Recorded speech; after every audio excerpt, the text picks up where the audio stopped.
வணக்கம். நான் கிருஷ்ணராஜ். இந்த மொத்த பிரபஞ்சமும் ஒரு தனி மனிதனை பாதிக்குது அப்படின்னு ஒருத்தர் உங்கள்கிட்ட சொல்கிறாங்க அப்படின்னா, நமக்கு பொதுவாக இந்த ஜோதிடம் சம்மந்தப்பட்ட ஞாபகம் தானே வரும். இப்போது ஜோதிடத்தில் நமக்கு என்ன சொல்லப்படுது? பல கிரகங்களுடைய மூமெண்ட்ஸ் ஒரு தனி மனிதனுடைய, இன்னும் சரியாக சொல்லப்போனால் ஒவ்வொரு தனி மனிதனுடைய வாழ்க்கையிலையும் பாதிப்பை ஏற்படுத்தும் அப்படிங்கிறது ஒரு ஸ்பிரிச்சுவலாக, சயின்டிஃபிக்காக இல்லாமல் ஒரு ஸ்பிரிச்சுவலான ஒரு விஷயமா நம்மக்கிட்ட புகுத்திருக்காங்க. ஸோ அதிலலாம் நமக்கு அதிக பேருக்கு சொல்கிறேன், அதிக பேருக்கு ஒரு பொது பார்வையில் பார்க்கும்போது அதிக பேருக்கு அதில் நம்பிக்கை வர்றதில்லை. ஆனால் ஒரு சயின்ஸும் ஸ்பிரிச்சுவாலிட்டியும் மீட் பண்ணுற ஒரு விஷயத்தை தான் நான் இன்றைக்கி பேச போகிறேன். மூன்றாவது கண், தேர்ட் ஐ, த பீனியல் கிளாண்ட்.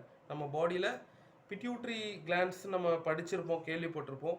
ஸோ அதில் பீனியல் கிளாண்ட் அப்படிங்கிறது நம்மளுடைய உடலில் மெலட்டோனின் அப்படிங்கிற ஒரு திரவத்தை சுரக்க வச்சு நம்மளுடைய ஸ்லீப் வேக் சைக்கிள், இப்போ பகல் டைமாக இருக்குது, தூங்கும் பொழுது திரும்ப என்னுடைய பாடி அந்த தூக்கத்துக்கு அடாப்ட் ஆகணும், அது டார்க்னஸ்க்கு அடாப்ட் ஆகி மறுபடியும் இந்த லைட்டுக்கு நம்ம பாடி எப்படி அடாப்ட் ஆகுது அப்படிங்கிறதுக்கான ஒரு ஹார்மோன் தான் மெலட்டோனின்.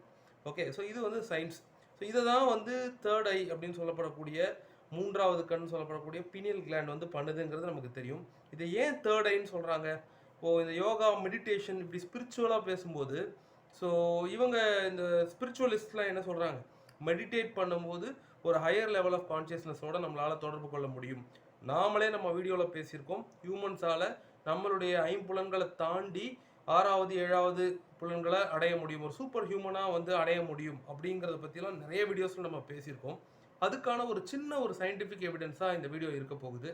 ஸோ டாக்டர் மிச்சல் மெட்டிக்கி அப்படிங்கிற இந்த பிக்சரில் பார்க்குற இவங்க ஒரு ஃபேமஸான கிறிஸ்டலோகிராஃபர்.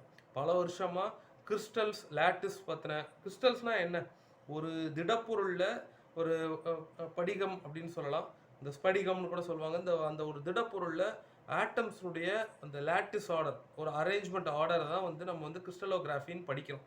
ஸோ நிறைய பேர் கிறிஸ்டல் தெரப்பி இப்படிலாம் பேசுகிறாங்க, அது சூடோ சயின்ஸ்னு சொல்லி பெரும்பான்மையான சயின்டிஃபிக் சொசைட்டி அதை ரிஜெக்ட் பண்ணுது. பட் அந்த கிறிஸ்டலோகிராஃபியில் எக்ஸ்பர்ட்டாக இருக்கக்கூடிய இவங்க ஒரு ஒரு டாமினண்ட்டான ஒரு டிஸ்கவரியை பண்ணியிருக்காங்க அப்படின்னு சொல்லலாம்.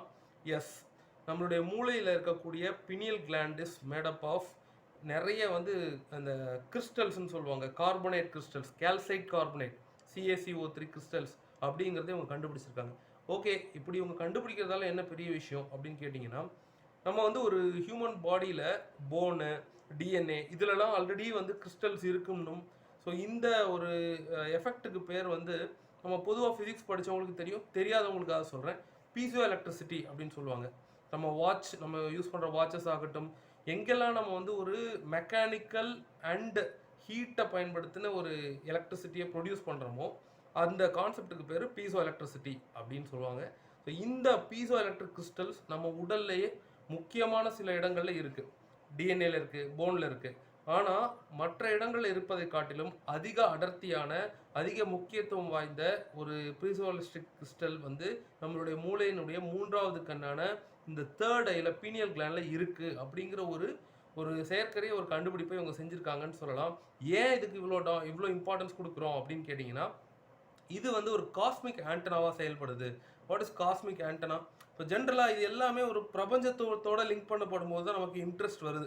இப்போ ஒரு பொதுவாக ஒரு மனிதன் இறந்தப்புறம் என்ன ஆகிறான்னு கேட்கும்போதோ, இல்லை பிறக்கிறதுக்கு முன்னாடி எங்கேருந்து வந்தான்னு கேட்கும்போதோ, ஆவிகள், அமானுஷ்யங்கள், சில சக்திகள், கடவுள் போன்ற சில விஷயங்கள், சில சின்ன சின்ன சிறு தெய்வங்கள், இது எல்லாமே வேற ஒரு ஹையர் டைமென்ஷன், ஈவன் ஏலியன்ஸ் கூட நீங்கள் இந்த கேட்டகரியில் சேர்த்துக்கலாம். இது எல்லாமே ஒரு ஹையர் டைமென்ஷன்ஸில் இருக்கக்கூடிய ஒரு விஷயம். நமக்கு இருக்கக்கூடிய 5 சென்சஸை வச்சு, ஐம்புலன்களை வச்சு நம்மளால் இதை தொடர்பு கொள்ளவோ உணரவோ முடியாது அப்படிங்கிறது தான் பெரும்பான்மைவாதிகளுடைய அண்டர்ஸ்டாண்டிங்காக இருக்குது.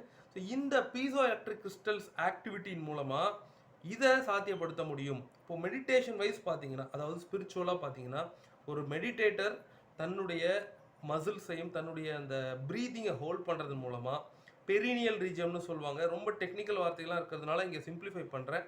பெரினியம் அப்படிங்கிறது நம்மளுடைய ஜெனிட்டோ யூரினரி பார்ட்டுக்கும் ஆனஸ்க்கும், நம்மளுடைய ஆசன வாய்க்கும், நம்மளுடைய மேலாக இருந்தால் பினஸ், ஃபீமேலாக இருந்தால் வஜினா, ஸோ இந்த இடைப்பட்ட பகுதிக்கு பேர் பெரினியம் அப்படின்னு சொல்லுவாங்க.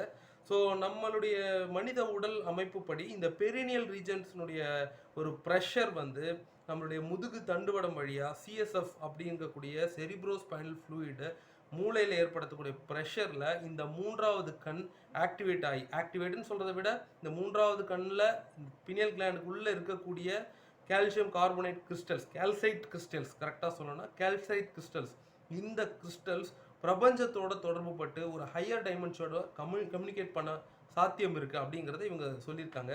பொதுவாக இந்த மாதிரி கிறிஸ்டல் தெரப்பி, கிறிஸ்டலோகிராஃபின்னு சொன்னாலே அதை சூடோ சயின்ஸ்னு சொல்கிற கூட்டத்தில் தான் நானும் இருக்கேன், இல்லைன்னு சொல்லலை. பட் இது ஒரு லாஜிக்கலான ஒரு விஷயமா இருக்குது. ஏன்னா இப்போ பீசோ எலக்ட்ரிக் ஆக்டிவிட்டிங்கிறது ஃபிசிக்ஸில் ப்ரூவ் பண்ணப்பட்ட ஒரு விஷயம். So what is piezo electricity அப்படின்னு பார்த்தீங்கன்னா, ஒரு கிறிஸ்டலை நீங்கள் ஒரு எக்ஸ்டர்னல் ப்ரெஷருக்கோ ஹீட்டுக்கோ உட்படுத்தும் பொழுது அதில் இருக்கக்கூடிய சார்ஜ்டு பார்ட்டிகல்ஸ் வெளிப்படுறது தான் நம்ம பீசோ எலக்ட்ரிக் ஆக்டிவிட்டி அப்படின்னு சொல்கிறோம். இந்த பீசோ எலக்ட்ரிசிட்டி பிரபஞ்சம் எங்கும் வியாபித்திருக்கு. டு சிம்பிளிஃபை, ஒரு மைக்ரோஸ்கோப்பை வச்சு, அதாவது ஒரு சிங்கிள் எலக்ட்ரான் மைக்ரோஸ்கோப், எஸ்சிஎம்னு சொல்கிறோம் இல்லையா, ஸோ அந்த மாதிரியான மைக்ரோஸ்கோப்ஸை வச்சு நம்மளுடைய பிரெயினில் பினியல் கிளாண்டுக்குள்ளே இருக்கக்கூடிய கிறிஸ்டல்ஸ்னுடைய லேட்டிஸ் ஃபார்மேஷன்ஸை ஆராயும் பொழுது ஸ்கொயராகவும் கியூபாகவும் ஹெக்ஸகனாகவும் இந்த பிக்சர்ஸ்லாம் நீங்கள் பார்க்கலாம். சில மைக்ரான் அளவு பீசோ எலக்ட்ரிக் ஆக்டிவிட்டியை இவை ஏற்படுத்த வல்லது அப்படிங்கிறத சயின்டிஃபிக்கலாக நிறுவியிருக்காங்க. ஸோ இதன் மூலமாக மற்ற டைமென்ஷன்ஸோ இல்லை ஒரு டைமென்ஷன்ஸ்லாம் கூட ஏன் அவ்வளோ தூரம் கூட நம்ம போக தேவையில்லை, வேற ஒரு ஒரு பிளானட்டரி சிஸ்டம்க்கோ இல்லை வேற ஒரு ஒளி அமைப்பில் லைட் சிஸ்டமில் இருக்கக்கூடிய ஒரு பிளானட்டுக்கோ ஒரு தொலைதூர அஸ்ட்ரல் ப்ரொஜெக்ஷனை நம்ம மனிதர்களால் சர்வசாதாரணமாக செய்ய முடியும். இன்னைக்கு பூமியில் இருக்கக்கூடிய ஒரு பகுதியில் நம்ம இங்கே இருந்துக்கிட்டு மின்காந்த அலைகள் மூலமாக இந்த மொபைல் டெக்னாலஜி, இந்த மாதிரியான எலக்ட்ரோ மேக்னெட்டிக் வேவ்ஸை யூஸ் பண்ணி தான் நம்ம எல்லாமே பண்ணுறோம். நமக்கு தெரியும் week force, strong force, nuclear force, electro magnetic waves, இதெல்லாமே நமக்கு தெரியும். இதெல்லாம் தான் நம்ம ஃபிசிக்ஸ் நமக்கு சொல்லி கொடுத்தது. ஆனால் இந்த எலக்ட்ரோ மேக்னட்டிசம் அப்படிங்கிறது பிரபஞ்சம் எங்கும் வியாபித்திருக்கக்கூடியது அப்படின்னும், இந்த மேக்னட்டிசமை பயன்படுத்துறதன் மூலமாக நம்மளால் இன்டர்கெலக்டிக் ட்ராவலை, நான் சொல்லும்போது கொஞ்சம் சைல்டிஷாகவும் கொஞ்சம் சில பேருக்கு நம்பிக்கை இல்லாமலும் இருக்கலாம். நானும் அந்த கூட்டத்தை சார்ந்தவன் தான், அதில் டவுட்டே இல்லை. ஆனால் ஃபிசிக்ஸ்னுடைய விதிகளுக்கு உட்பட்டு பீசோ எலக்ட்ரிக் ஆக்டிவிட்டி நடக்க வாய்ப்பு இருக்கக்கூடிய பினியல் கிளாண்டில் இப்படி ஒரு இன்டர்கெலக்டிக் ட்ராவலோ இல்லை astral projection, out of body எக்ஸ்பீரியன்ஸோ வர்றதுக்கான வாய்ப்புகள் நிறைய இருக்குது அப்படிங்கிறதும் இந்த கண்டுபிடிப்பு நிறுவி இருக்கு. இது ஒரு நுழைவாயில் தான், இது ஒரு தொடக்க புள்ளி தான் இந்த கண்டுபிடிப்பு. இதிலிருந்து ஃபர்தர் அட்வான்சஸ் மூலமாக ஒரு சாதாரண ஹியூமனை கூட, இப்போ நம்ம டெலிபோர்டேஷன் மாதிரியான விஷயங்களாகட்டும், பேரலல் இணை பிரபஞ்சங்கள் மாதிரியான பேரலல் யூனிவர்சஸ் மாதிரியான விஷயங்களாகட்டும், இது எல்லாமே சாத்தியப்படுறதுக்கான ஒரு சின்ன விஷயமா இந்த பினியல் கிளாண்ட் இருக்குது. இதே தான் நம்மளுடைய இந்த ஏன்ஷியன்ட் ஆஸ்ட்ரோனாட் தியரியில் நம்பிக்கை இருக்கிறவங்களும் சொல்கிறாங்க. பினியல் கிளாண்ட், மூன்றாவது கண் அப்படிங்கிறது பிரபஞ்சத்துக்கும் நமக்குமான தொடர்பு அப்படிங்கிறது. நம்மளுடைய மெடிடேஷன் மாதிரியான ஸ்பிரிச்சுவல் ரீதியாக பேசும்போதும் இது நமக்கு நிறைய இடத்துல அறிவுறுத்தப்படுது. ஸோ ஒரு மெடிடேட் பண்ணும்போது நம்மளுடைய இன்ட்ராத்தீக்கல் மசில்ஸ் அப்படின்னு சொல்லப்படக்கூடிய அந்த பெரினியல் ரீஜன்ஸ்லேருந்து ஏற்படக்கூடிய ப்ரெஷரானது நம்மளுடைய முதுகு தண்டுவடத்தில், நம்மளுடைய பிரெயினுடைய தொடர்ச்சியாக இருக்கக்கூடிய ஸ்பைனல் கார்டில் சிஎஸ்எஃப்னு ஒரு திரவம் ஓடுது, நம்ம எல்லாருக்கும் தெரியும், செரிப்ரோ ஸ்பைனல் ஃப்ளூயிட். இந்த செரிப்ரோ ஸ்பைனல் ஃப்ளூயிடில் ஒரு ப்ரெஷர் கொடுக்கறதன் மூலமாக, பிரீத்தை, நம்மளுடைய சுவாசத்தை ஹோல்ட் பண்ணுறதன் மூலமாக ஒரு சில பீசோ எலக்ட்ரிக் ஆக்டிவிட்டீஸை இன்டியூஸ் பண்ண முடியும் அப்படிங்கிறத சயின்டிஃபிக்காக ப்ரூவ் பண்ணியிருக்காங்க. இந்த ஃபேக்ட் உங்களை ஃபேசினேட் பண்ணிச்சுன்னா, இதை பற்றி நீங்கள் தெரிஞ்சுக்கணும் அப்படின்னு நினச்சிங்கன்னா, piezo electric crystals in pineal gland இல்லை piezo electric activity in third eye அப்படின்னு கூகுள் பண்ணுங்கள். இன்னொரு யூனிக்கான சிந்தனை தூண்டும் காணொலியில் சந்திப்போம். உங்களுடைய வியூஸை கீழே கமெண்ட்ஸாக கொடுங்க. நன்றி.